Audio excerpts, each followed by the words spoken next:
Samantala, kasado na ang guidelines para sa live streaming ng mga pagdinig ng Independent Commission on Infrastructure o ICI hinggil sa maanumalyang flood control projects. Yan ang sentro ng balita ni Harley Valbuena. The general rule is that all proceedings and hearings of the Commission henceforth will be live streamed. Planchado na ang guidelines sa pag-live stream ng mga pagdinig ng Independent Commission for Infrastructure hinggil sa maanumalyang flood control projects. Ayon sa ICI, inaasahang sisimula na ang live streaming sa susunod na linggo bilang tugon na rin sa sigaw ng publiko para sa transparency. Ngunit tiniyak ng komisyon na protektado pa rin ang karapatan ng mga ipatatawag sa pagdinig. The Commission carefully weighed rights of equal importance.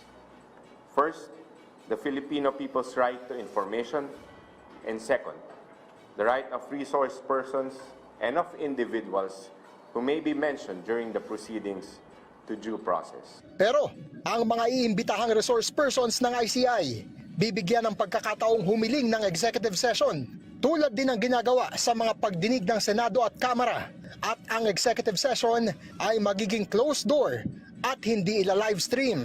Magiging mahigpit naman ang panuntunan sa pagbibigay ng executive sessions upang hindi ito maabuso. The Commission may grant such requests if it determines that these have sufficient and factual basis and that granting them will not delay or hinder the Commission on fulfilling its mandate.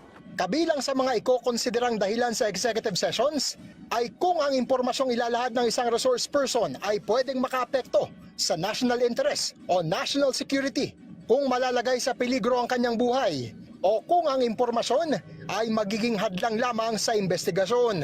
Ang nasabing guidelines ay magiging retroactive din sa mga nauna ng pagdinig ng komisyon. Pero ang mga lalabag dito, tulad ng paglilik ng mga confidential na impormasyon sa executive sessions, mahaharap sa mga kaukulang civil o criminal liability.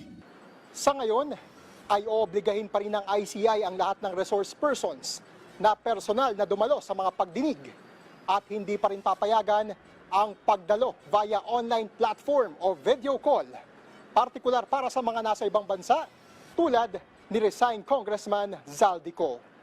Harley Valbuena para sa Pambansang TV sa Bagong Pilipinas.